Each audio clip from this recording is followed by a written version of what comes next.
Napaka-traitor mong kaibigan, Elena. Alam mo namang mahal ko si Jojo, di ba? Bakit mo siya sinulot sa akin? Teka nga, Jasmine. Huminahon ka muna. Maraming nakatingin sa atin, nakakahiya. Marunong ka mahiya? Pero sinulot mo sa akin si Jojo. Napakakapal na mukha mo. Pwede ba? Hindi ko siya inagaw sa'yo. Anong tawag dyan sa Hindi ikaw ang mahal niya. At hindi naman daw siya nanligaw sa'yo. Kaya tigilan mo ng kasasabi na sinulot ko siya. Kung ayaw mo maniwala sa akin, puntahan mo siya sa kanila. Taon 1987, Visayas. Natigilan si Jasmine sa sinabi ni Elena. Napapaisip siyang baka nga siya lang ang nag-iisip na mahal siya ni Jojo. Magkakaibigan silang tatlo.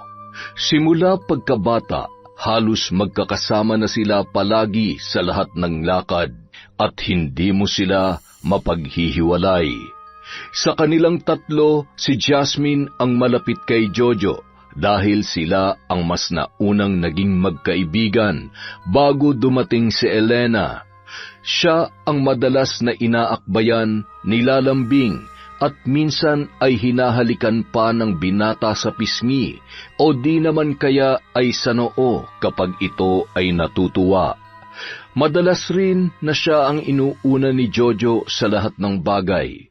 Kumbaga, nagiging anino lamang nila si Elena kapag sila ay magkakasama. Umuwi si Jasmine na luhaan. Sa kanilang tahanan, walang hinto ang kanyang pag-iyak na ikinabahala naman ng kanyang ina na si Aling Dominga. Nilapitan niya ang anak sa sala ng kanilang tahanan. Nakaupo ito malapit sa bintana kung saan matatanaw ang kaparangan. Malayo sila sa kabahayan. Nasa gitna ng palayan nakatirik ang kanilang tahanan kung saan napapalibutan ng irigasyon. At ang tanging nagsisilbi nilang ilaw ay ang kanilang mga gasera, pati na rin ang sinag ng buwan sa tuwing kabilugan nito. Nilapitan ni Aling Dominga ang kanyang anak. Nang mapansin siya nitong papalapit na, ay nagpahid ito ng luha. Napapangiti siyang napaupo sa tabi ni Jasmine at hinagod ang buhok ng dalaga.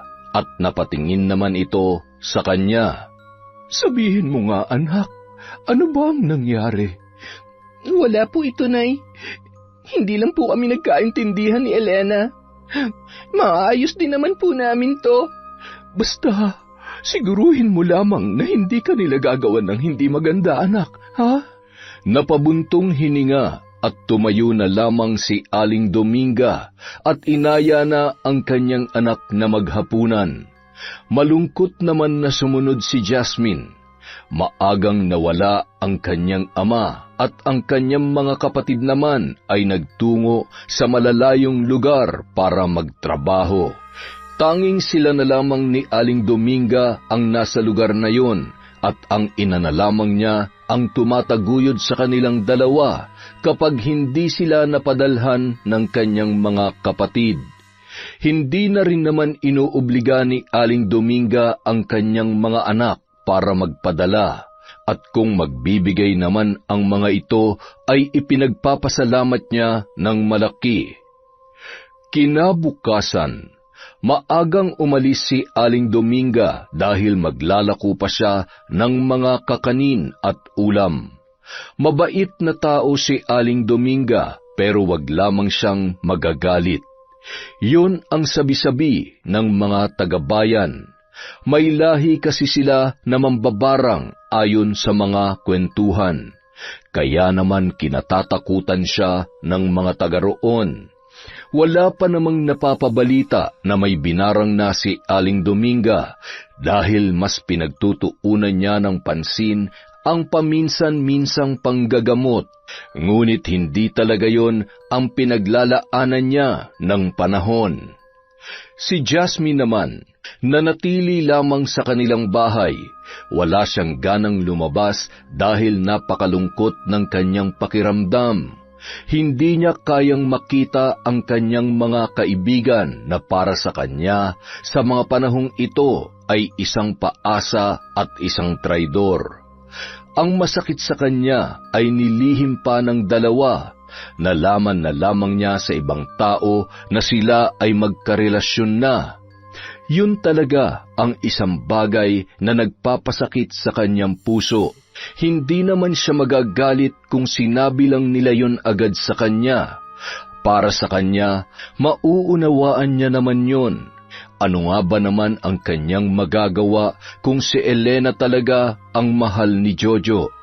Masaya naman siya kapag nakita ang kaibigang masaya kahit pa ang kapalit noon ay siya ang masaktan. Nasa ganoon siyang tagpo nang biglang dumating si Elena. Galit na galit ang babae. Nagsisisigaw sa labas ng kanilang bahay, dahilan para maputol ang kanyang pagmumuni-muni. Napakunot ang noo niya na lumabas ng bahay at nakita si Elena kasama ang iba pa nilang kakilala.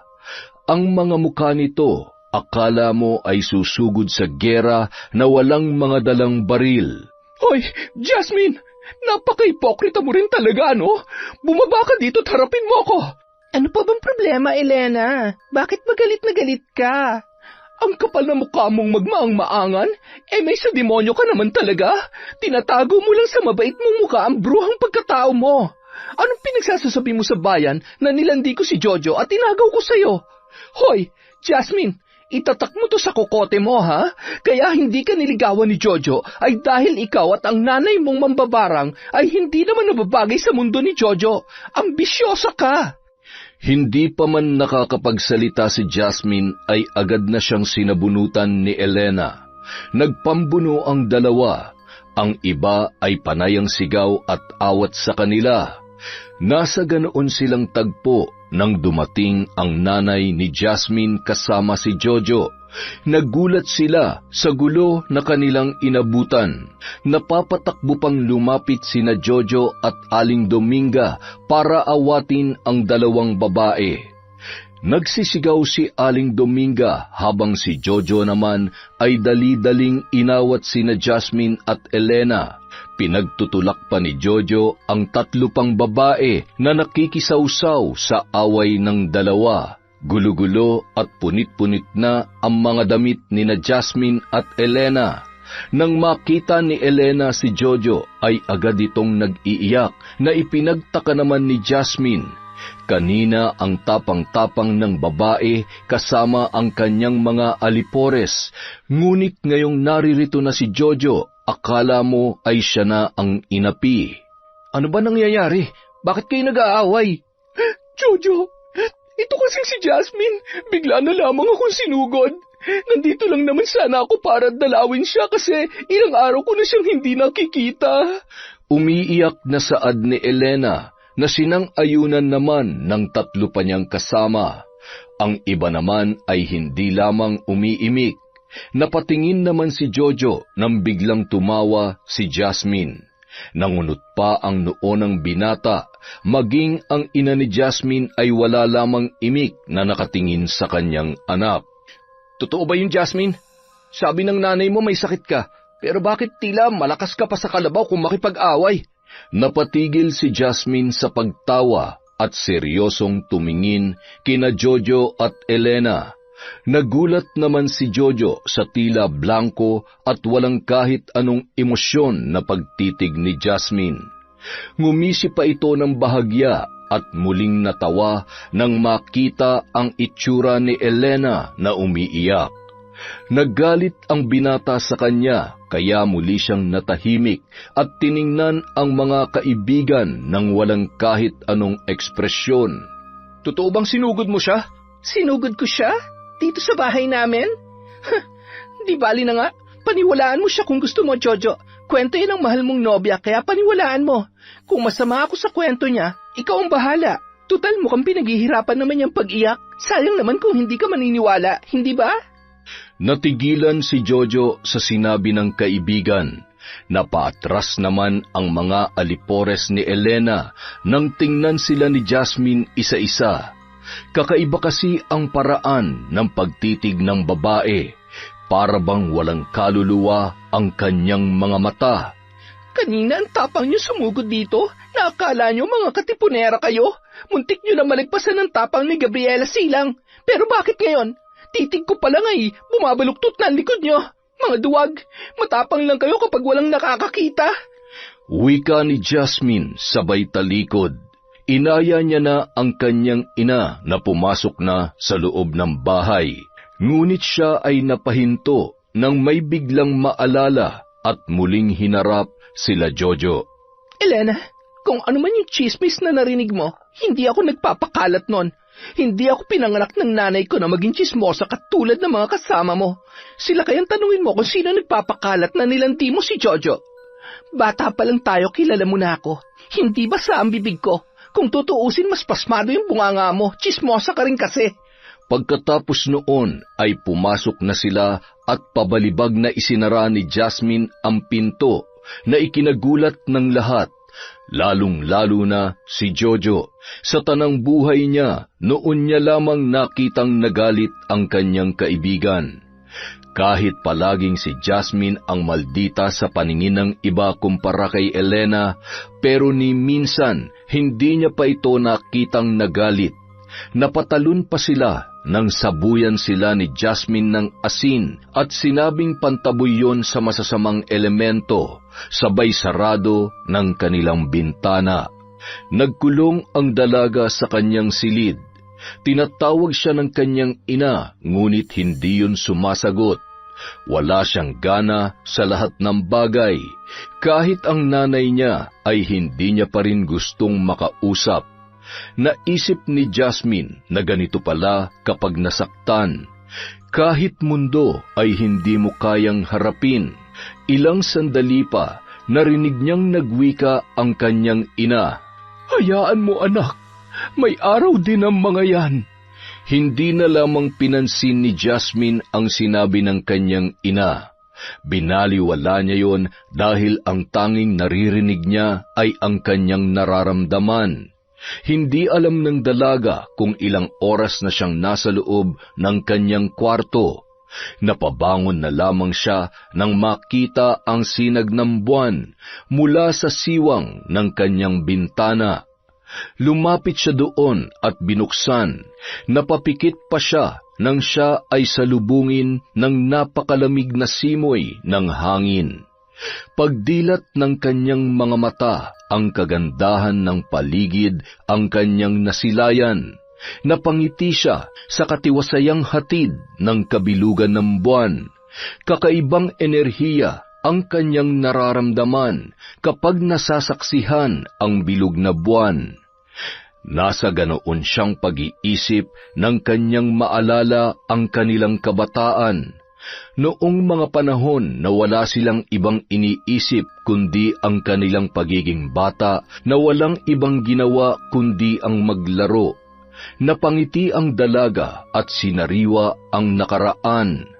Tila ba isang palabas na inaalala ni Jasmine sa kanyang isipan ang mga panahon kung saan masaya pa silang magkakaibigan.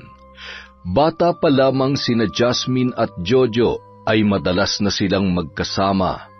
Palagi silang naglalaro sa ilog. Mayaman ang pamilya ni Jojo at isa sa mga kilala sa bayan na yon. Naging magkaibigan din sila dahil ang ina ni Jasmine ang dahilan kung bakit nabigyan ng ikalawang buhay si Jojo at ang kanyang ina. Muntik na kasi silang malunod sa ilog noon nang tumaob ang sinasakyan nilang bangka. Bigla kasing tumaas ang tubig, kaya muntik na silang madisgrasya. Mabuti na lang at nung mga oras na yon ay naroon si Aling Dominga.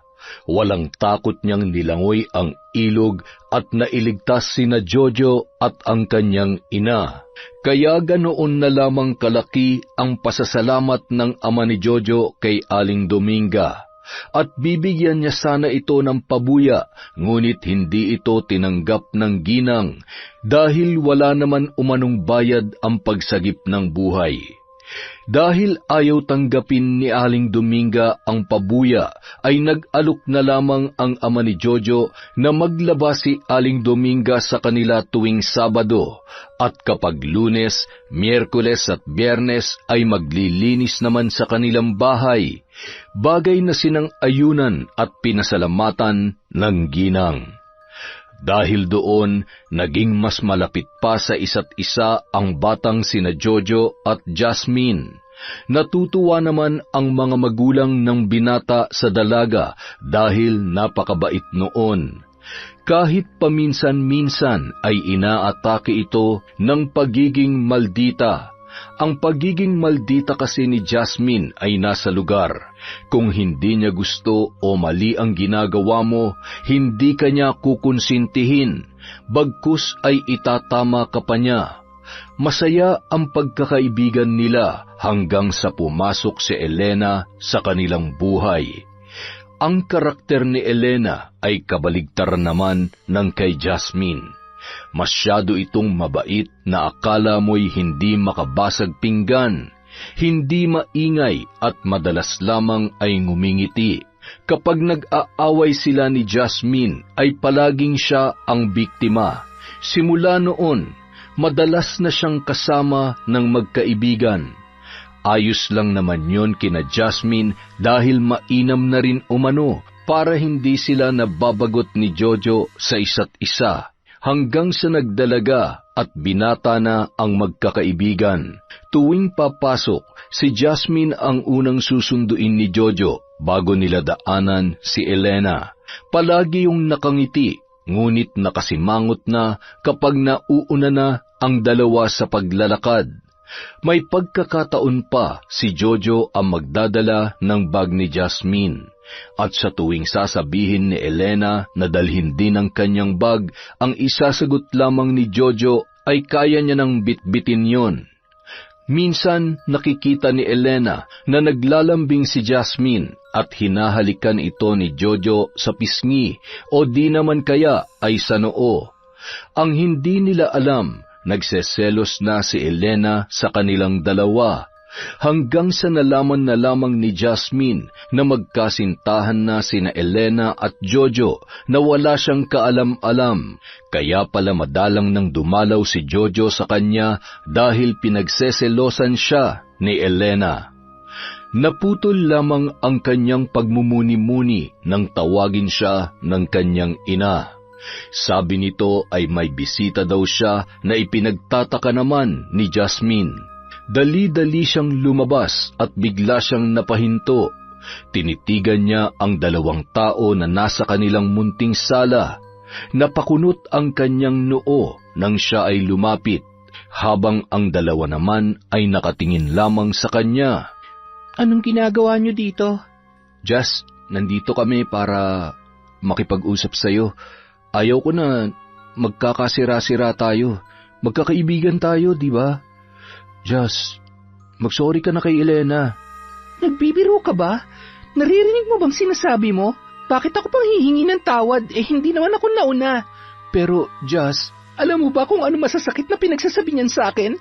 Sinabi niya na hindi naman ako bagay sa mundo mo kasi mahirap lang kami. Napatingin si Jojo kay Elena at nagulat.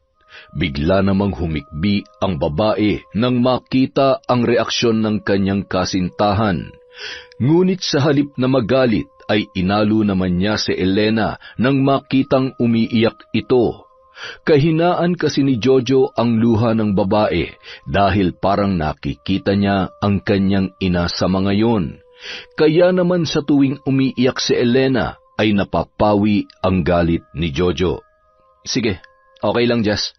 Kung hindi ka talaga magsosorry sa kanya, mabuti pang hanggang dito na lang ang pagkakaibigan natin.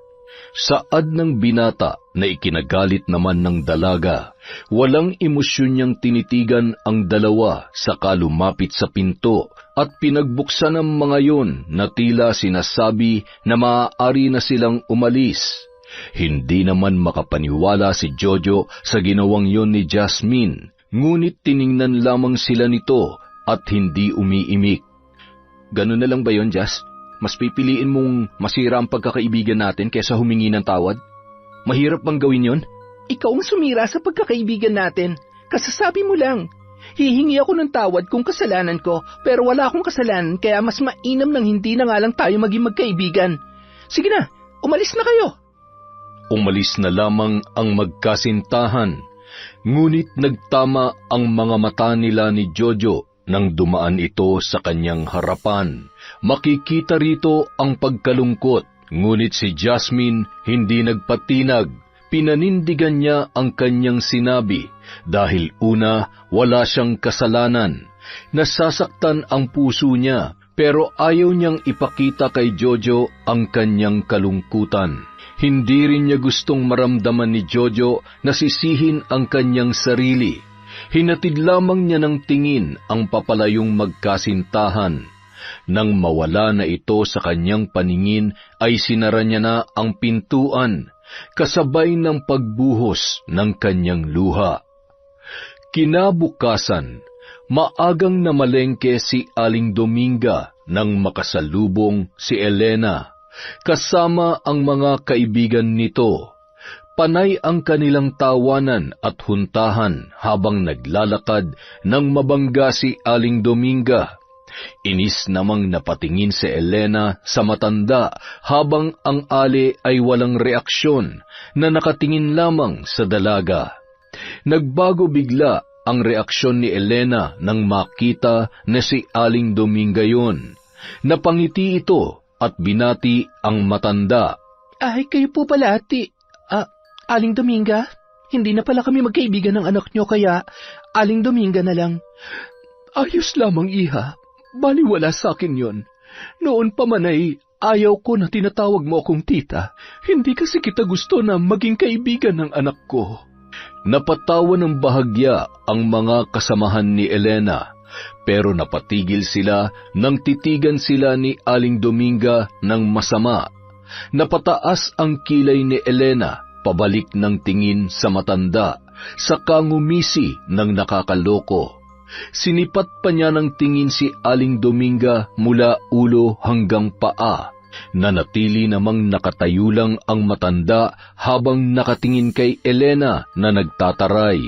Galit din ba kayo dahil gusto ng anak niyo ang nobyo ko? Oo nga pala, nasan ba si Jasmine? Hanggang ngayon ba'y nagmumukmok pa rin sa barong-barong niyo? Si Jasmine?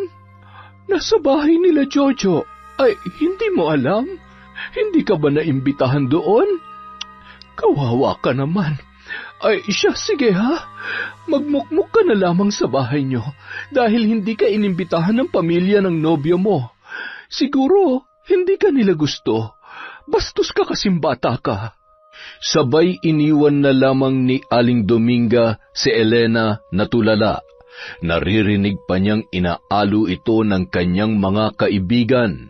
Nakangiti siyang umalis na tila ba tagumpay siyang nasaktan ang damdamin ng malditang babae. Napahinto na lamang siya nang marinig ang pag-iyak ni Elena. Nilingon niya yun at nakitang tumatakbo papalayo at nakasunod sa kanya ang kanyang mga kaibigan. Samantala, sa bahay nila Jojo ay nagkukumahog na sumugod si Elena. Pinipigilan siya ng kanyang mga kaibigan, ngunit halos itulak niya ang mga ito. Makapasok lamang sa bahay ng kanyang kasintahan. Pagdating niya doon ay kausap ng mga magulang ni Jojo si Jasmine. Ngunit nagulat ang mga yon nang bigla na lamang hinila ni Elena ang mahabang buhok ng dalaga. Napakahaliparot mo talaga. Gusto mo agawin si Jojo sa akin? Pues magkakamatayan muna tayo. Elena, nagkakamali ka ng inaakala. Makinig ka muna sa akin. Makinig? Naririnig mo bang sinasabi mo, Jojo? Ako ang kasintahan mo. Ngunit bakit siya ang nandito? Natigilan si Elena nang magsalita ang nanay ni Jojo. Sabay pa silang napatingin sa butihing ginang. Nakahawak ito sa kanyang dibdib na tila ba hindi makapaniwala sa inasal ng dalaga. Sinabi ng ginang ang dahilan kung bakit naririto sa kanilang tahanan si Jasmine. Sabi niya, pinapunta niya ang dalaga para iabot doon ang sahod niya sa paglilinis ng kanilang hardin. Magpapaliwanag pa sana ang ginang nang pigilan na siya ni Jasmine. Hinawakan pa ng dalaga ang kamay ng ginang at sinabing wag na itong mag-alala dahil makakasama para sa kanya ang sobrang pag-aalala. Napatango naman ang nanay ni Jojo na ikinangiti ng dalaga. Tinapik niya pa ang balikat ng binata at walang ngiting hinarap si Elena at ang kanyang mga kaibigan. Isa-isa niyang tinitigan yon ng walang emosyon, dahilan para mapaatras ang buong grupo. Kumakasta ka para ka ng walang modo at walang pinag-aralan. Dahil lang sa lalaki, ibababa mo ang pagkatao mo. Ayokong husgahan ang pagpapalaki ng mga magulang mo sa'yo, pero gusto kong itanong, hindi ka ba nila tinuturuan? Anong sabi mo? Hoy, Jasmine, huwag mo kong hinahamon. Hindi mo ako kilala. Ako ba kilala mo? Paano hindi kita makikilala? Anak ka naman babarang. Hindi ka ba natatakot? Ano? Ako matatakot? Kanino naman? Sa'yo? Bakit? Kanino pa ba? Kasasabi mo lang na anak ako ng mambabarang. Alam mo, Elena, hindi ka ba nahihiya sa ginagawa mo ngayon? Sa harap ng magulang ni Jojo, ipinapakita mo ang tunay mong ugali. Hindi ka man lang nagpaka-plastic muna. Ano yon, Jojo? Hindi pa man kayo mag-asaway, ina-under ka na niya? Kawawa ka naman kung ganun. Tito, tita, alis na po ako. Yung bilin ko po ha. Huwag masyado mag-alala. Masama po yan sa inyo. Salamat, iha. Sige po, alis na po ako. Ganun ang ugali ng huwarang nobya, Elena. Tago kasi ang pagiging bruha mo, kaya nakakagulat kapag lumalabas. Hay nako, alam mo, sa ating dalawa, yung ugali mo, parang ikaw ang anak ng mambabarang. Wika ni Jasmine sabay talikod. Narinig pa niyang tumawa si Elena, ngunit di pa man siya nakakalayo, ay agad na hinablot ni Elena ang kanyang buhok, dahilan para mapanghiwi ang dalaga. Muli siya nitong kinaladkad, dahilan para magkagulo sa tahanan nila Jojo. Agad namang inawat ng mga tauhan nila Jojo si Elena. Susugod pa sana siya nang bigla siyang hinablot ni Jojo sa bewang para pigilan na muling lumapit sa nakaupo na sa lupang si Jasmine. Ngunit nagulat ang lahat sa sumunod na nangyari dahil biglang lumapit ang ina ni Jojo at buong lakas na sinampal si Elena. Kasunod noon ay pinalayas niya ito. May araw din kayong lahat sa akin! Lahat kayo! Samantala, sa tahanan ng isang matandang lalaki, kabilugan ng buwan at makikita mo ang sinag nito na siyang nagbibigay ng liwanag sa buong paligid. Sinasabayan pa ng malamig na simoy ng hangin na tila ba hatid nito ay kapayapaan sa magulong isipan. Dagdagan pa ng napakagandang kaparangan na nakapaligid sa kubong yon. Ito ay ang bahay ni Mang Tasyo, ang kilalang manggagamot. Kasalukuyan siyang nagdarasal noon nang siya ay matigilan. Napag-aralan mo na ba ang lahat ng dapat mong pag-aralan, Dominga? Kailangan ay may sa ulo mo ang lahat ng sangkap nitong langis. Salamat, Mang Tasyo. Pag-aaralan ko po itong mabuti. Alam kong magaling ka, Dominga. Kayang-kaya mo yan. Muli silang nag-ensayo sa paggawa ng gamot, samantala sa kabilang panig ng daigdig, kasabay ng hangin ay namamayagpag din ang panalangin na ang dulot ay sakit.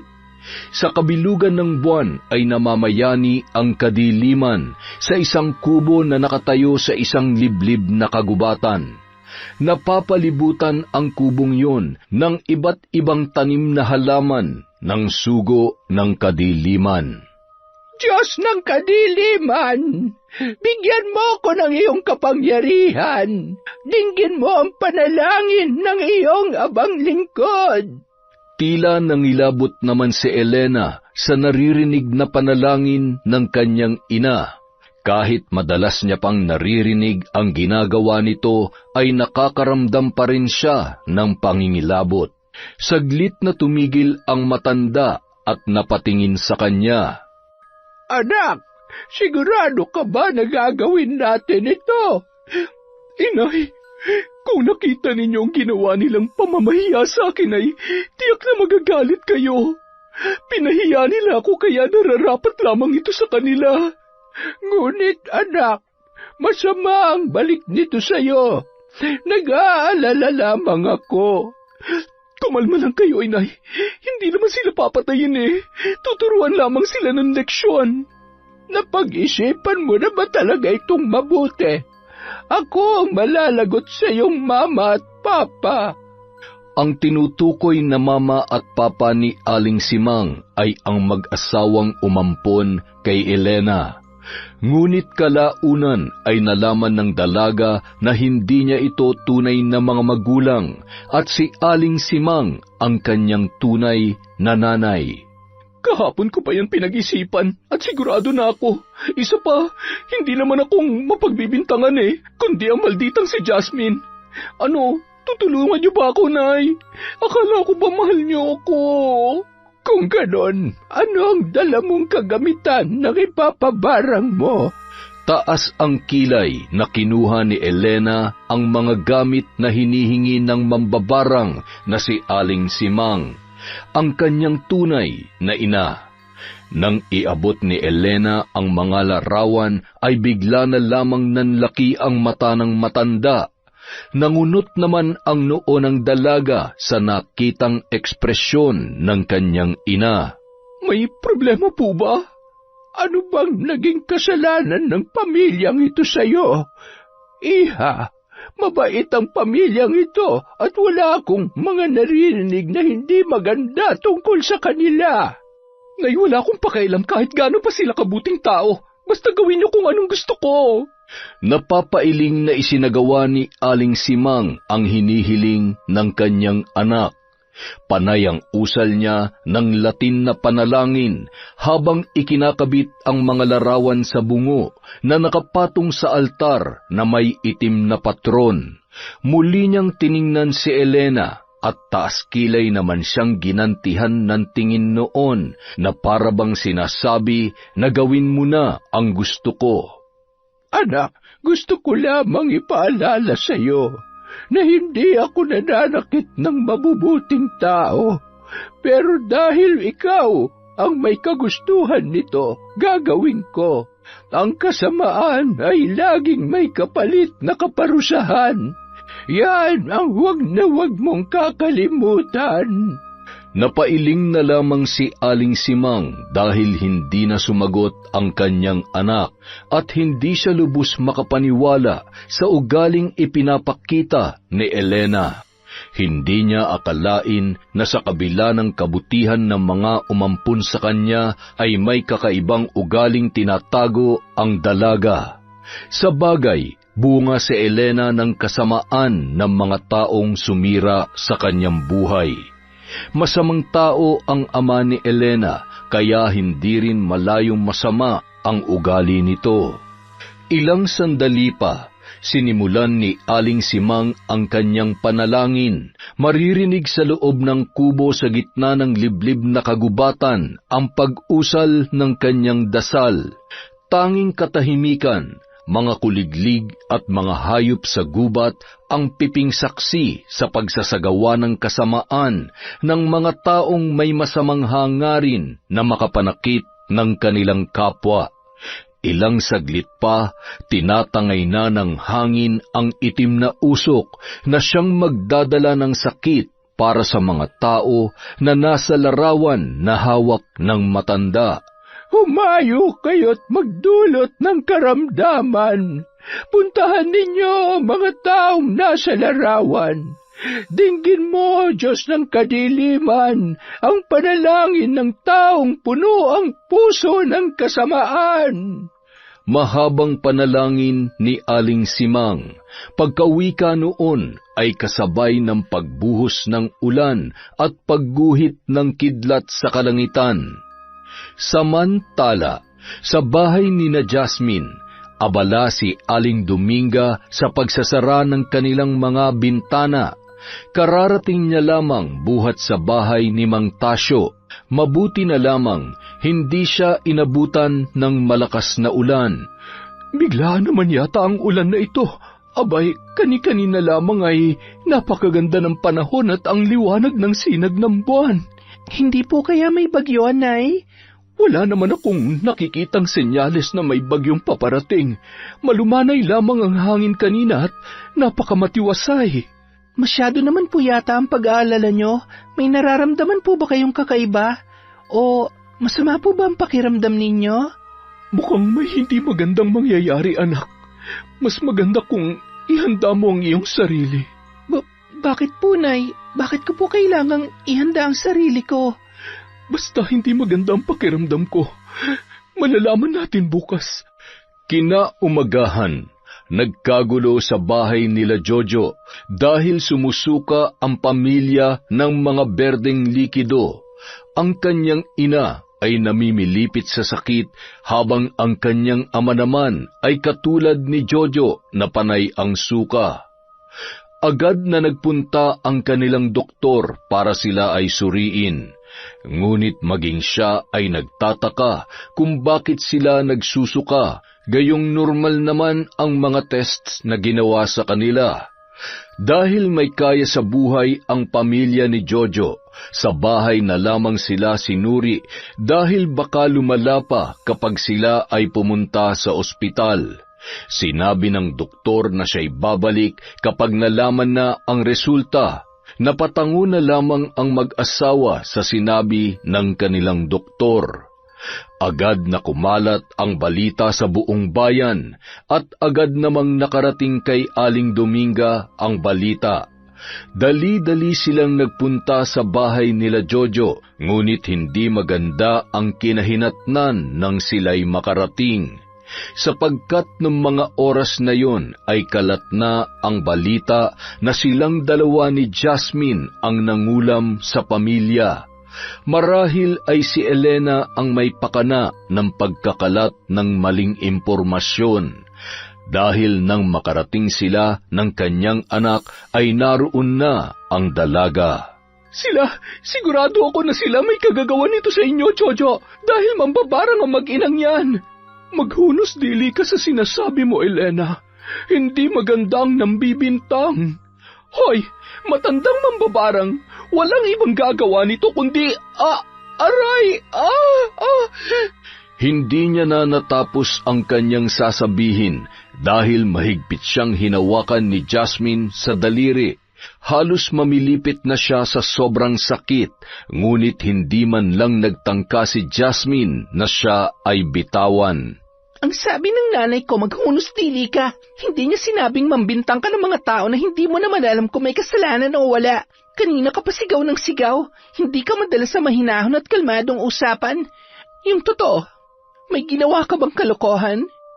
Ano? Bakit? Mukha ba akong mambabarang? Ang sabihin ninyo, kayo ng barang kila Jojo. Tama na, Elena. Huwag tayong basta-basta mambibintang. Hintayin natin ang tawag ng doktor. Binabarang kayo ng mag-inang yan, kahit magpatingin pa kayo sa albularyo. May nakikita ka bang dahilan, Elena? Para barangin namin ang pamilyang ito? Kung ikaw, baka pwede pa, pero ang pamilyang ito, isang pagkakamali na gawin yon. Mabuti silang tao. Yun ang bagay na hindi mo nakita. Bakit, Elena? May alam ka ba sa pambabarang? At saka, bakit naman namin babarangin ang pamilya ni Jojo? Bakit sila pa? Kung mambabarang kami at meron mang dapat barangin dito, yun ay walang iba kundi ikaw. Hindi ba? Natigilan ang lahat nang makitang nagsuka ng malapot na likido ang nanay ni Jojo. Napatakip pa ng bibig si Aling Dominga. Agad niya itong dinaluhan at hinawakan ang pamulsuhan at doon na siya napalingon kay Jasmine. Diyos ko! Binabarang nga sila. Nanlaki ang mata ng mga naroroon. Agad na inutusan ni Aling Dominga si Jasmine na puntahan si Mang Tasyo dahil nanganganib na ang buhay ng ina ni Jojo. Ito kasi ang mas napuruhan ng barang. Anumang oras ay may lalabas na kung anong insekto sa katawan ng ginang at baka hindi niya yon kayanin. Pinasamahan si Jasmine ni Aling Dominga sa mga pinsan ni Jojo. Malakas ang ulan na tila ba hinahadlangan silang makaalis, ngunit buo ang loob ng dalaga. Dito ka lang. Huwag kang aalis. Kapag umalis ka, siguradong may kinalaman ka sa mga nangyayari. Mamaya, mapapatunayan natin kung sino may kagagawan nito. Pinaghihinalaan mo ba ako o pinagbibintangan? Wala sa dalawa, dahil ikaw naman talaga. Pagsisisihan mo ang araw na kinalaban mo kami ni Ina Elena. Galit kami sa asal demonyo, kaya mamaya ilalantad kita. At ipagdasal mo na walang mangyari kay tita, dahil kapag may nangyaring hindi maganda sa kanya, ibabalik ko sa iyo ng triple ang ginawa mo. Hintayin mo lang ako. Demonyo nagtatago sa katawang lupa ng isang mapagbalat kayong babae. Wika ni Jasmine na agad na umalis kasama ang mga pinsan ni Jojo. Sinuong nila ang kasagsagan ng ulan na tila ba galit na galit. Huwag kayo mag-alala, Ginang Esmeralda at Ginoong Eduardo. Ipinapangako kong gagaling po kayo. Sisikapin namin na matalo ang barang sa inyong katawan. Kung sino man na may gawa nito, siya ang mapaparusahan. Ano man ang ginawa niya sa inyo ay kanyang aanihin.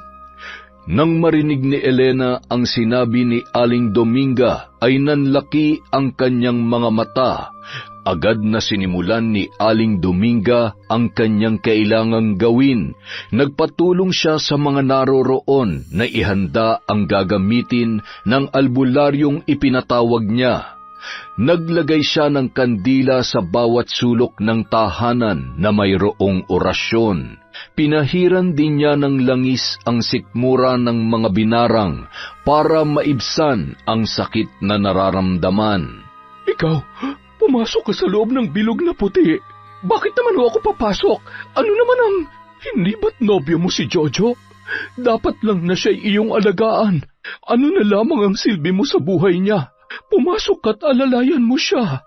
Hindi yung tatarayan mo ko na parang ikaw ang reyna ng bahay na ito. Sinisigawan mo ba ako, tanda?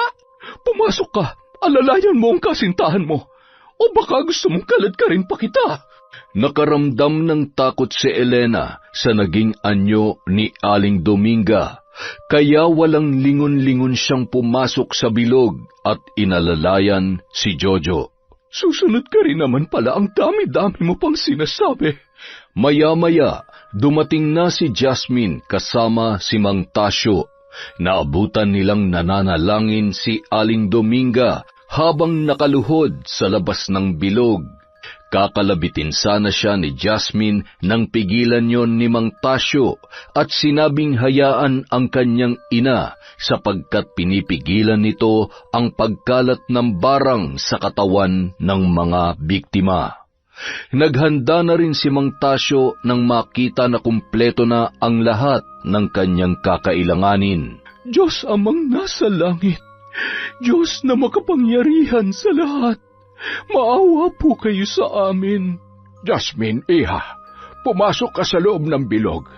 Ikaw ang magiging daan para makausap namin ang mambabarang, at kayong mga naririto sa loob ang siyang magiging saksi.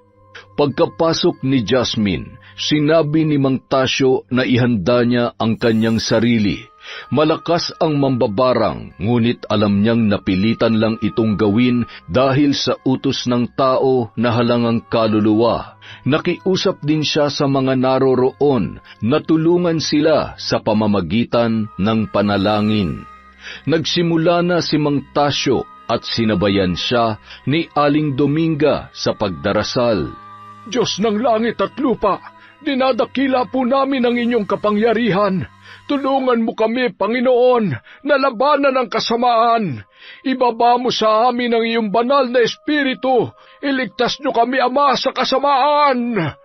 Paulit-ulit ang kanilang panalangin hanggang sa tila na namlay na si Jasmine. Pumasok si Mang Tasyo sa bilog at sinimulan na niyang gamutin ang pamilya ni Jojo. Inuna niya si Ginang Esmeralda dahil ito ang mas nanganganib sa kanila. Sa ngalan ng mga banal, tulungan niyo po akong mapagtagumpayan ang labang ito. Dominga, ngayon na, tawagin mo na ang mambabarang. Bumulong si Aling Dominga at nag-usal ng dasal. Matapos yon ay nanamlay na naman si Jasmine at pumikit. Senyales na nasa loob na ng kanyang katawan ang mambabarang na si Aling Simang. Ano ang iyong pakay? Bakit mo ito ginagawa? Sabihin mo! Natawa ang mambabarang sa katauhan ni Jasmine at nalaman nila na babae yun. Tinanong siya muli ni Mang Tasyo, ngunit tila walang balak ang mambabarang na sabihin ang dahilan kung bakit niya nagawa ang bagay na yun. Panay lang ang tawa nito habang nakatingin kay Mang Tasyo at Aling Dominga. Nasa ganoon silang tagpo nang mapasigaw ang ina ni Jojo. Nanlaki ang kanilang mga mata nang magsukayon ng mga insekto. Napaiyak naman ang mag-ama na nakatingin sa kanilang ilaw ng tahanan, habang si Mang Tasyo ay agad na nag-usal ng panalangin para pigilan ang paglabas ng mga naturang insekto. Sabihin mo kung anong pakay mo. Kung ayaw mong ilantad ko ang taong nag-utos sa'yo. Kilala ko siya, kaya sabihin mo na ang dapat mong sabihin. Kung ikaw ang nasa katayuan ko, mas pipiliin mong manahimik na lamang. Ganyan natin protektahan ang mga taong mahalaga sa atin. Hindi. Kapag mali siya ay mali siya. Ang pagkakamali ay hindi may tatama ng isa pang pagkakamali. Isinasadlak mo ang taong yun sa impyerno. Ikaw mismo naglilibing at nagdadala sa taong yon sa nagliliyab na apoy. Hindi makatingin ng diretso si Elena kay Aling Dominga. Tumayo siya at nagpaalam kay Mang Tasyo at sinabi na magbabanyo lang dahil siya ay naiihi. Hindi na niya umano mapigilan at kailangan niya na yung ilabas. Tumango naman ang matanda na walang kahit anong reaksyon sa kanyang muka. Napatingin naman si Aling Dominga kay Mang Tasyo. Tumango lang ito na tila sinasabi na magtiwala at agad naman yung naunawaan ni Aling Dominga. Sabihin mo na, hindi mo naman siguro gugustuhin may mangyaring masama sa taong pinoprotektahan mo. Wala ka nang magagawa dahil sa pagsapit ng kabilugan ng buwan, mamamatay na ang pamilyang yan. Tingnan lang natin kung sinong mamamatay. Sana'y hindi mo pagsisihan ang lahat. Dahil sa kabilugan ng buwan, natitiyak kong hindi mo makakalimutan ang ginawa mo. Sa lakas ng kapangyarihan ni Aling Tasya, nakaalis siya sa katawan ni Jasmine. Ngunit ang kanyang tawa ay tila sumasabay sa hangin. Nagyakap naman ang mga naroroon dahil sa kilabot na kanilang naramdaman. Tinulungan ni Aling Dominga si Jasmine na makabangon nang siya ay magkamalay. Dominga, kailangan natin itong paghandaang mabuti. Nalalapit na ang kabilugan ng buwan. Kailangan tayo makagawa ng paraan. Ang batang yon, ang taong pinoprotektahan ng mambabarang. Malakas siya, ngunit alam ko na labag sa loob niya ang kanyang ginagawa. Kung ganoon, Mang Tasyo, alam mo na rin ba kung sino ang mambabarang? Kilala ko ang boses niya. Pakiramdam ko ang batang yon ang anak niya na pinaampun niya sa mga Bonifacio. Pag-uusapan natin yan kung ano nangyari. Sa ngayon ay pagtuunan muna natin ng pansin ang pamilya Madrigal. Kailangan magamot natin sila agad. Unahin natin si Ginang Esmeralda dahil mas malala ang tumama sa kanya. Pinagpatuloy nila ang panggagamot sa pamilya ni Jojo. Panay ang suka ni Ginang Esmeralda ng kulay berdeng likido. Ilang araw nilang binabantayan ang pamilya. Halos di na sila umuuwi sa kani-kanilang mga bahay sapagkat kailangan nilang tutukan ang mga yon.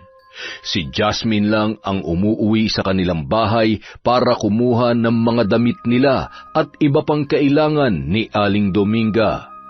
Isang araw, umuwi si Jasmine para tingnan ang kanilang tahanan nang harangan siya ni Elena at ng mga kaibigan nito.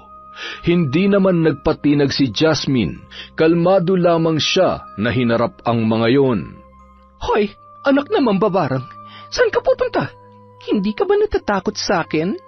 Baka ikaw ang isunod ko. Bakit ako matatakot sa'yo? Sino ka ba? Anak naman babarang, kasasabi mo lang. Ikaw at ang nanay mo ang nambarang sa mga madrigal. Binarang mo sila dahil nagalit ka. Nagalit ka dahil hindi ikaw ang minahal ni Jojo, di ba? Elena, natatawa ako sa'yo. Alam mo yon?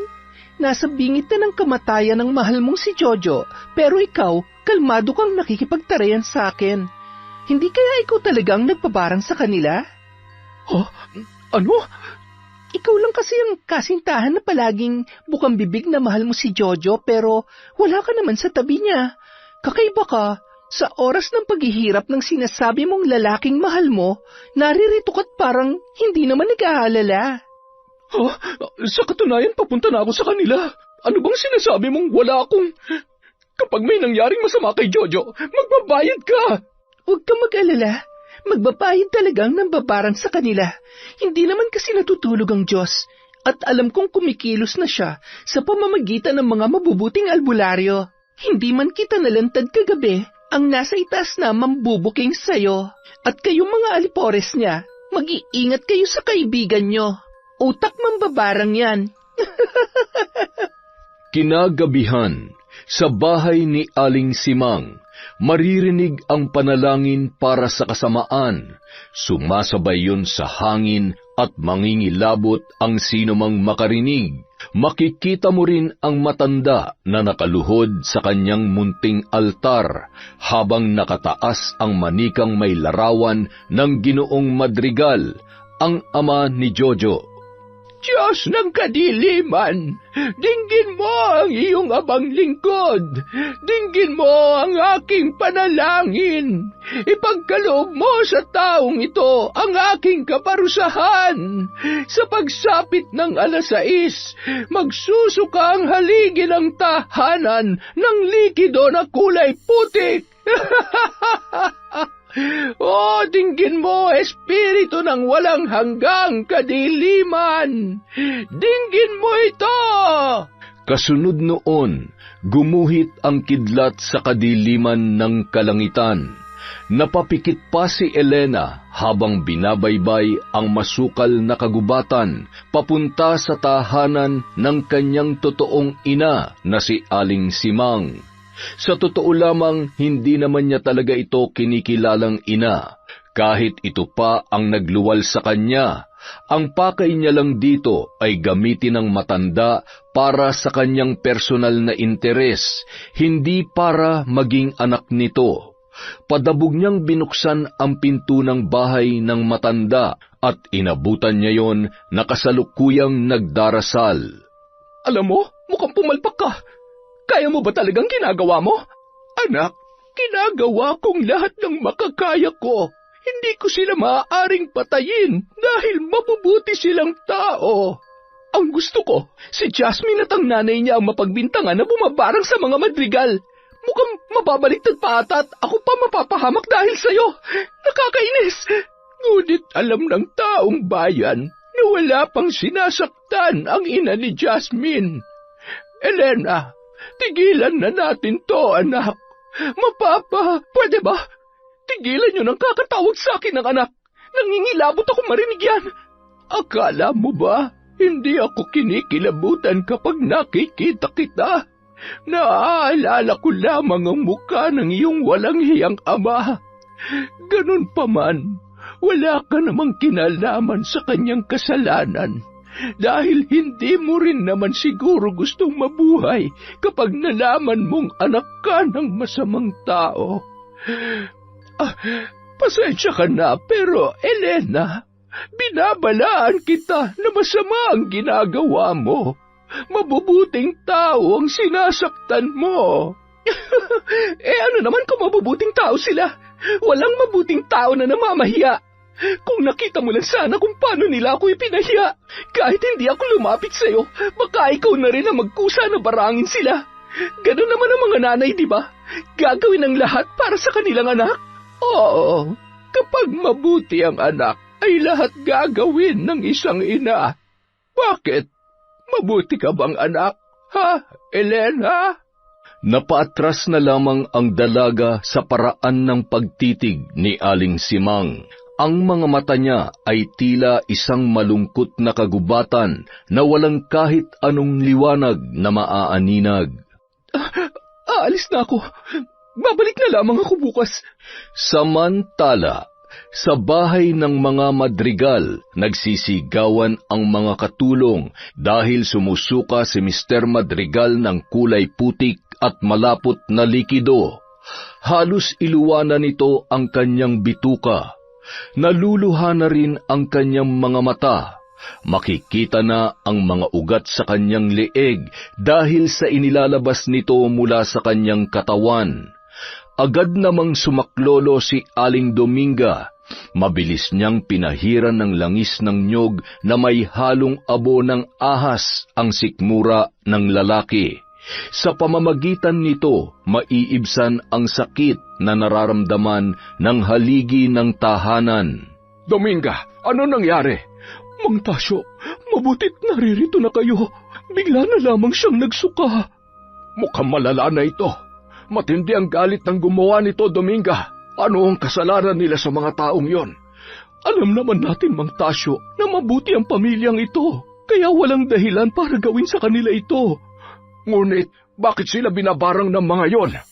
Natigilan ang dalawa nang sumabat ang isa sa mga katulong. Sinabi niya na bago nangyari ang pambabarang ay nagkaroon ng away sa tahanang yun.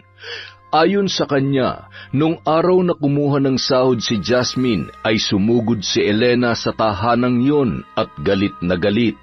Nagbanta pa umano si Elena ng hindi maganda sa pamilya bago yun umalis. Natigilan sila nang biglang sumigaw si Jojo.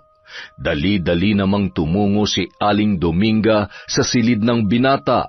Halos manlaki ang ulo niya nang makitang lumolobo ang balat ng binata at biglang pumuputok. Nagsuka ito ng balahibo na sa wari niya ay nanggaling sa ibon o manok. Mang Tasyo, madali kayo! Natitiyak ko na ang mambabarang. Siya nga po kaya talaga.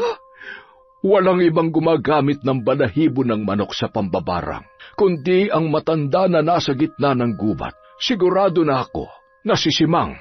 Kung ganun ay puntahan na natin siya. Hindi, Dominga. Kapag ginawa natin yon ay para na ring ipinain natin ang ating mga sarili sa kanyang patibong. Labanan na lamang natin ito ng mga dasal at tiwala sa sarili. May tiwala ako sa kakayahan mo, Dominga. Napatango na lamang ang babae sa sinabi ni Mang Tasyo. Panahon na para gamitin niya ang kanyang kaalaman. Ang kasamaan, lalabanan niya ng kasamaan din. Yun lang ang paraan para gumaling ang pamilya ni Jojo. Alam niya na mauunawaan siya ng Diyos. Alam din ng Diyos na hindi niya ginagamit ang itim na bahagi ng kanyang bato. Naghanda na ang dalawa para sa pakikipaglaban. Si Aling Dominga ang haharap kay Aling Simang. Mambabarang laban sa mambabarang. Habang si Mang Tasyo naman ang bahalang gumamot sa mga biktima. Kailangan nilang makontra ang mga itinanim ng mambabarang bago sumapit ang kabilugan ng buwan. Habang inaayos nila ang gagamitin ay dumating naman si Jasmine. Dala ang mga kandilang itim na ipinakuha ng kanyang ina. Itayo mo ng hugis bilog ang mga kandila, anak. Pagkatapos, ilipat mo si Jojo dito sa silid. Ang mga katulong nila'y sabihan mong manatili sa isang silid at wag na wag silang lalabas kahit anong mangyari. Magsisimula na ang totoong laban, anak. Ito lang ang paraan para mapagaling natin sila. Ibabalik natin ang kalupitang ginawa nila sa pamilyang ito. Opo, Nay. Tinipon ni Jasmine ang mga kasambahay sa loob ng isang silid at kanyang binilinan na wag lalabas doon anuman ang kanilang marinig. Pagkatapos ay kinuha niya si Jojo sa silid nito at nilipat sa silid ng kanyang mga magulang. Inihiga niya ang kaibigan at kinumutan yon. Maya-maya, Nagsimula na si Aling Dominga sa kanyang pag-oorasyon habang si Mang Tasyo naman ay nagsimula na ring gamutin ang pamilya. Jasmine, iha, ano man ang marinig mo mula sa iyong ina ay huwag kang matakot. Mas mainam na lakasan mo ang iyong pananampalataya sa itaas. Ang pagiging negatibo ay nakakahakot na negatibong enerhiya. Maaari nitong makontra ang kapangyarihan ng iyong ina. Naunawaan ko po, Mang Tasyo. Maging matapang ka. Mas matapang sa taong nagpakulam sa pamilya ng kaibigan mo. Jas, alam kong matatag ka. Hindi ka nagpapatalo. Patawarin mo sana ako. Saka kanila magsalita kapag tapos na ang lahat ng ito. Natigilan sila nang biglang marinig ang panalangin ni Aling Dominga. Nagkatinginan pa sila ni Mang Tasyo at nagkatanguan. Nagsimula na ring mag-usal ng panalangin ang albularyo na halos sumasabay sa ginagawa ni Aling Dominga. Nakakatakot ang boses ng dalawa, ngunit kailangan niyang lakasan ang kanyang loob. Napatingin si Jasmine sa kamay niya nang hawakan yun ni Jojo. Nang tingnan niya ang kaibigan ay nakangiti ito sa kanya. Diyos ng karimlan, dinggin mo ang panalangin ng iyong abang lingkod. Narito ako't lumalapit sa iyo para hilinging ibalik sa nagsagawa ang kanyang pambabarang. Iaalay ko sa iyo ang kaluluwa ng taong nagsasagawa nito. Diyos amang nasa langit na lumalang sa sanlibutan, dinggin mo, Ama, ang panalangin ng iyong abang lingkod. Ipagkaloob mo sa mga anak mong ito ang kagalingan. Hipuin mo sila ng iyong mapagpalang kamay. At nagpaulit-ulit ang dalawang matanda sa kanilang pagdarasal. Sinabayan pa sila ng dalagang si Jasmine. Nakapikit siya at taimtim na nananalangin nang may maramdaman siyang kakaiba sa kanyang sarili. Pakiramdam niya may nais pumasok sa kanyang katawan. Napatingin pa siya sa kanyang ina at kay Mang Tasyo na kasalukuyang umuusal ng orasyon. Napahawak siya sa kanyang dibdib dahil pakiramdam niya anumang oras ay may isang kaluluwa na manghihiram ng kanyang katawan. Kinabahan ang dalaga, ngunit pinilit niyang maging matatag ng mga sandaling yun. Natigilan lamang siya nang magsalita na si Mang Tasyo. Napatingin siya sa matanda na nananatiling nakapikit. Patuloyin mo siya sa iyong katawan. May nais siyang sabihin sa atin. Sige po, Mang Tasyo. Magtiwala ka sa amin ng iyong ina. Magtiwala ka sa Diyos. Tumango na lamang ang dalaga at pumikit. Alam niyang hindi siya pababayaan ng kanyang inang mambabarang at albularyo na si Mang Tasyo. Lalakasan niya ang loob para sa kanyang kaibigan at nang hindi rin masayang ang hirap ng kanyang ina at ni Mang Tasyo. Binilinan siya ng albularyo na kahit anong marinig niya ay wag na wag siyang magpapaapekto at wag magpapadala sa mahinang emosyon. Habang nakapikit si Jasmine, naririnig niya ang impit na hiyaw ni Jojo, ang pagsusuka ng mag-asawa at pagmamakaawa nilang tulungan sila. Naramdaman din niya ang ihip ng hangin. Kakaiba ang dulot noong lamig, nanunuot sa kanyang balat at kalamnan, dahilan para makaramdam siya ng panginginig. Nakaramdam siya ng kaba, ngunit mas pinili niyang maging matapang at manalangin sa Panginoon na siya ay gabayan. Maya-maya, tila nawala na si Jasmine sa kanyang katawan. Nakaramdam siya ng panghihina at kasunod ay hindi niya na alam kung ano ang nangyayari. Sino ka? At ano ang iyong dahilan? Bakit mo ginagawa ang kasamaang ito? Sumagot ka! Isa rin akong ina na gagawin ang lahat para sa aking anak. Ito'y kanyang kahilingan at yon ang aking susundin. Ngunit hindi ito ang tamang gawin para maipakita nating mahal natin ang ating mga anak. Dapat tinuturuan natin sila, hindi yung ikaw ang pasusunurin nila. Ibig sabihin nagpatalo ka sa anak mo. Ano ba ang alam mo sa pagiging magulang? Gayong hindi ka naman naging ama. Paano mo nasasabi ang bagay na yan? Ni hindi mo nga naranasang magkalong ng sanggol sa iyong mga braso. Nagkakamali ka, Mang. Di man ako naging ganap na magulang at ama, ngunit sapat na maramdaman ko yon sa pamamagitan ng mga sanggol na aking pinalabas mula sa sinapupunan ng kanilang mga magulang. Tigilan mo na ito, Mang. Walang totoong ina na magdadala at magsasadlak ng kanyang anak sa impyerno. Paano mo rin nasasabing isa kang ina kung hindi mo alam kung ano ang makabubuti para sa iyong anak? Tumigil ka! Ito lamang ang paraan para makapiling ko ang aking anak. Ang kasiyahan niya'y kasiyahan ko rin. At ang kanyang pasakit ay siya ring magiging pasakit para sa akin. Nararapat lamang na mangyari sa kanila yan. Pinahiya nila ang anak ko. Nalalapit na ang kabilugan ng buwan. Kakayanin niyo pa kaya? Sa'yo, hindi namin kakayaning ibalik sa'yo ang mga ginawa mo. Pero sa anak mo, kaya ko yung ibalik sa kanya. Nanlaki ang mga mata ni Mang sa katauhan ni Jasmine. Nagpalipat-lipat ang kanyang tingin kina Mang Tasyo at Aling Dominga. Hindi mo yan pwedeng gawin sa anak ko. Pag ginawa mo yan, ang anak mo naman ang babalikan ko. Kaso lamang, wala kang kapangyarihan laban sa anak ko. Dahil ang aking anak ay anak ng isang mambabarang na may mabuting puso at mabuti rin ang puso ng aking anak. Alam nating pareho na ang mga barang natin ay hindi tumatalab sa mga taong may malakas na pananampalataya sa Panginoon. At yan ang wala sa anak mo. Kaya hintayin mo sa kabilugan ng buwan. Lahat ng ito ay mapapasa kanya. Lumayas ka na sa katawan ng anak ko.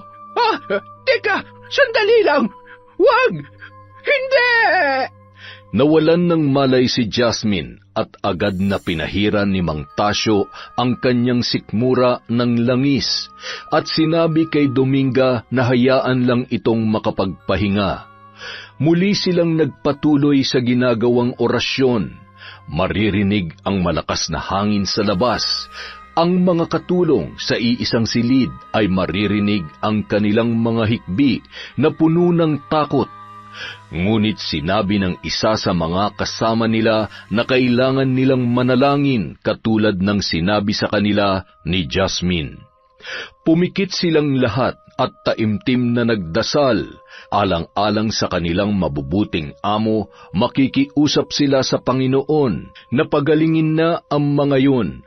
Naalala nila ang sinabi ni Jasmine na hindi bingi ang Diyos Ama sa hinaing ng puso ng kanyang mga anak, lalo na kung ito ay taimtim at hindi rin umano pababayaan ng Panginoon ang mga anak niyang sumasampalataya sa Kanya.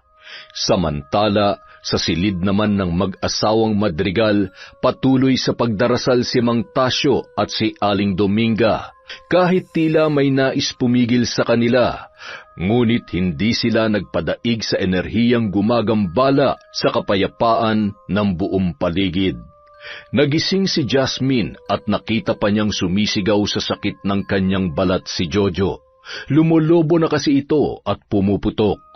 Habang si Mr. Madrigal ay nagsusuka ng buhok ng manok na may kasamang putik, ang ilaw naman ng tahanan ay nagsisisigaw sa sakit ng kanyang tiyan.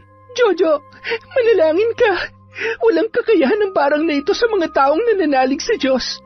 Itaas niyo sa Kanya at hingin ang Kanyang kapatawaran. Tanggapin niyo siya sa inyong buhay bilang inyong tagapagligtas. Hirap na ako, Jas. Kahit hindi na akong iligtas niya, kahit sila na lang. Makinig ka, Jojo. Hindi pa ito ang oras mo. Hindi ito kagagawan ng Diyos. Kagagawan ito ng isang taong may halang na kaluluwa. Kung susuko ka, para mo na ring isinuko ang iyong pananampalataya. Para mo na ring isinuko ang buhay mo sa mga taong masasama. Jojo, isipin niyo na barang lamang ito. Mas makapangyarihan ng Diyos higit kanino man. Manalangin ka. Manalangin kayo sa Kanya. Napaiyak ang binata at pilit na bumangon at umupo. Kahit namimilipit sa sakit ay niyakap niya ang kanyang mga magulang. Napayakap din ang mga ito sa kanya. Sinabi niya sa kanila na tama si Jasmine. Kasing liit lang ng hinliliit nilang daliri ang mambabarang kumpara sa kapangyarihan ng Diyos. Sinabi niyang manalig sila at humingi ng tawad at humingi na rin ng tulong. Diyos amang nasa langit, dinadakila po namin ang inyong pangalan. Patawarin niyo po kami kung may mga pagkakataong nagkulang kami sa inyo. Tulungan niyo po kami, Ama. Itinataas at ipinapaubaya po namin ang lahat sa inyo. Tinatanggap ka po namin bilang aming tagapagligtas. Dasal ni Jojo na may pagsusumamo. Biglang lumakas ang hangin sa labas. Palakas din ng palakas ang pananalangin ni Mang Tasyo at ni Aling Dominga. Naririnig din nilang tila ba may boses na sumisigaw, kasabay ng hangin na sinasabayan ng malakas na kulog at kidlat. Diyos Ama, Diyos Anak at Diyos Espiritu Santo, babaan niyo po kami ng awa. Kahabagan mo po kami. Diyos Ama na siyang hari ng lahat, maawa po kayo sa amin. Ibalik niyo sa masama ang kanyang masamang gawa. Iparanas mo sa kanya ang dinanas ng kanyang kapwa. Iparanas mo sa kanya ang hirap at bighati. Diyos ng ilalim ng lupa, ibalik mo sa kanya ang barang. Bigla na lamang huminto ang hangin sa labas. Nawalan ng malay ang pamilyang Madrigal. Napaupo si Aling Dominga habang hinihingal. Si Jasmine naman natulala na lamang ng bahagya habang nakatingin sa pamilyang wala ng malay. Ngunit napangiti silang tatlo nang biglang gumalaw ang mga ito at bumangon na tila walang naaalalang kahit ano. Nagtanong pa si Jojo kung ano ang nangyari, na sinagot naman ni Jasmine ng isang mahigpit na yakap at may kasamang pag-iyak. Makalipas ang ilang araw, nagkasalubong ang pamilya Madrigal at sina Aling Dominga at Jasmine. Agad na lumapit ang mag-asawa sa mag-ina at hinawakan ang kanilang kamay. Nagpasalamat sila sa mga yon. Kung hindi umano dahil sa kanila, marahil ng mga oras na yon ay nakalibing na sila sa ilalim ng lupa. Hindi rin po magiging matagumpay ang lahat kung hindi dahil sa tapang at husay ni Mang Tasyo. Isa siyang mabuting alagad ng Diyos na may malakas na pananampalataya. Ipaabot mo sa kanya ang aming pasasalamat. At kung maaari ay nais namin kayong anyayahan sa munting salo-salo sa aming tahanan. Sabihin mo kay Mang Tasyo na way makarating siya. Makakaasa po kayo, Mr. Madrigal. Maraming salamat po. At nagpaalam na ang pamilya. Sinabi ni Jojo na susunod siya sa kanyang mga magulang dahil gusto niyang personal na makausap at pasalamatan si Jasmine. Napangiti naman ang mag-asawa at pinayagan ang kanilang anak. Ganoon din si Aling Dominga. Sinabihan na lang niya si Jasmine na sumunod na lamang sa kanya. Napangiti ang dalaga at hinatid na lang niya ng tingin ang kanyang ina na papalayo sa kanila. Sana mapatawad mo ako. Tayo tong unang naging magkaibigan pero mas pinaniwalaan ko si Elena. Wala yun, Jojo. Hindi mo yun kasalanan. Isa pa, kinalimutan ko na rin yun. Hindi kasi magandang magtanim ng galit sa kapwa. Salamat Tunay ka talagang kaibigan. Ano na nga palang mangyayari sa mga nambarang sa amin? Napangiti na lamang ang dalaga at tumingala sa langit. Dinaman niya pa ang simoy ng hangin na namamayagpag sa kalupaan. Muli siyang dumilat at tiningnan ang kanyang kausap. Ang Diyos na ang nagdesisyon para sa kanila, Jojo. Bawat kasalanang nagagawa, may katumbas na kaparusahan. Ibang magparusa ang Diyos sa mga anak niyang nagkasala. Triple ang ibinabalik niya sa kanila, lalo na kung ang ginawa nila ng kasalanan ay mabubuting tao, yung humihingi ng kapatawaran at nagpapatawad sa nagkakasala sa kanila. Samantala, sumapit na ang kabilugan ng buwan. Maririnig mo ang hiyaw ng isang dalaga sa gitna ng gubat. Nagsusuka ito ng balahibo ng manok at mga putik.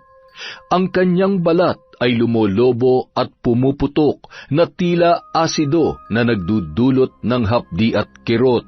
Wala kang kwenta. Sana hindi na lamang kita nakilala. Wala kang kwenta! Sinabi ko naman sa iyo sa una pa lamang na ikapapahamak mo ito. Ngunit matigas ang ulo mo. Sukdulan ang kasamaan mo. Ang bata mo pa'y limonyo na ang laman ng iyong kaisipan. Wala ka ng pag-asa. Hintayin mo na lamang ang kamatayan mo. Ano? Anong sabi mo? Ganyan ba dapat ang isang ina sa kanyang anak? Anak?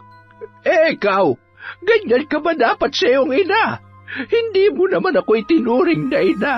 Ginamit mo lamang ako sa pansarili mong kapakanan. Manang-mana ka sa iyong ama.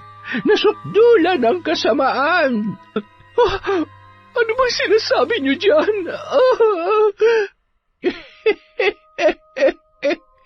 Hindi ba't nagsisisi ka na sa ginawa mo? Ang lahat ng yan ay bunga ng ugali mo. Anak, kahit pabunga ka ng kasamaan ng iyong ama, hindi ko maatim na masaktan ka ng ganito. Humingi ka ng tawad sa iyong mga kasalanan. Hindi, ayoko. Gumawa ka ng paraan para gumaling ako. Kung talagang anak mo ko, gagawa ka ng paraan. Ngayon mo ipakita ang silbi mo bilang nanay ko. Sige na, gumawa ka ng paraan.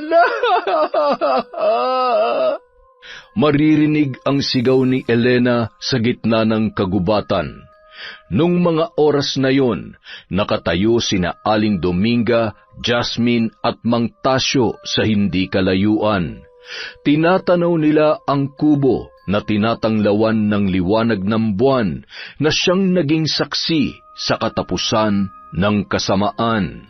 Nalulungkot ako na nagtapos ang aming pagkakaibigan ni Elena, pero kahit papano, hindi ako naghangad ng kasamaan para sa kanya. Nasa taong pagpapasya, anak, kung paano niya yung lalabanan. Hindi siya kailanman humingi ng tawad, kaya sa kanya napunta ang kanyang ginawa. Nakakalungkot lang at sa ganitong paraan sila humantong bilang mag-ina. Handa naman po ako magpatawad at sa tingin ko ganun din sila Jojo. Bakit hindi na lang kasi siya humingi ng tawad? Mahirap para sa isang taong mataas ang tingin sa sarili ang magpakababa. Sa palagay ko'y hindi talaga siya hihingi ng tawad. Hindi rin naging maganda ang kanilang pagkikita. Puno ng galit ang kanilang mga puso.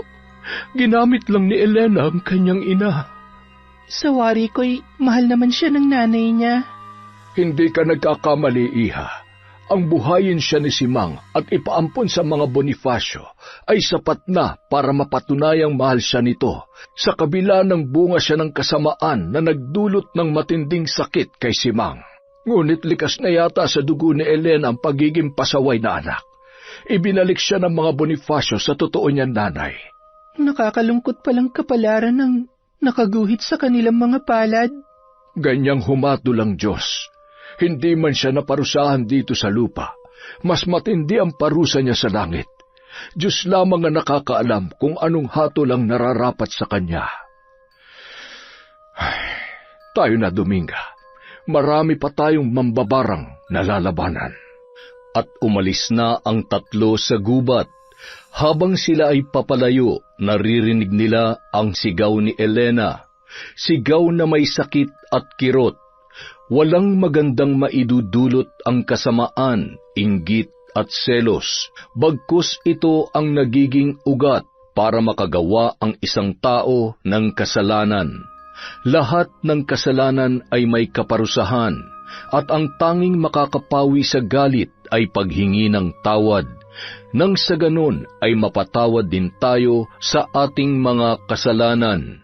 Nagpatuloy ang pagtitiis ni Elena hanggang sa bawian siya ng buhay pagkatapos ng kabilugan ng buwan.